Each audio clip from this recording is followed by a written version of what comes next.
கிரகங்கள், சில தீய கிரகங்கள் உள்ளன, சில நல்ல கிரகங்கள் உள்ளன, சில தீய மனிதர்கள் இருக்கிறார்கள், சில நல்ல மனிதர்கள் இருக்கிறார்கள். சில தீய கிரகங்களின் காரணமாக, தீய குணத்தின் காரணமாக, அல்லது தமோ குணத்தின் காரணமாக, அல்லது காலத்தின் காரணமாக, அல்லது தீய துராத்மாக்களின் காரணமாக, அல்லது துஷ்ட தேவதைகளின் காரணமாக, அசத் சங்கத்தின் காரணமாக சில நேரங்களில் வீழ்ச்சியடைய வாய்ப்புள்ளது. பக்தர்களே வீழ்ச்சியடைய வாய்ப்புள்ளது. பரீட்சித் மகாராஜன் ஒரு பிராமணரை அவமதித்தார். ஒரு பாம்பு, இறந்து போன பாம்பு மாலையாக சாற்றினார் ஒரு பிராமணருக்கு. பரீட்சித் மகாராஜா இது இப்படிப்பட்ட ஒரு குழந்தைத்தனமான செயலை செய்வதில்லை. அவர் மிகப்பெரிய பேரரசர். காலத்தின் பிடியில், குணத்தின் பிடியில்,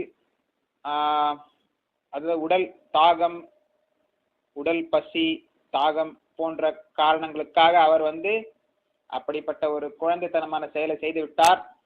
அதற்காக அவருக்கு சாபமும் அளிக்கப்பட்டது. அது மிக கொடிய சாபம் அளிக்கப்பட்டது. சோ இப்படி போன்ற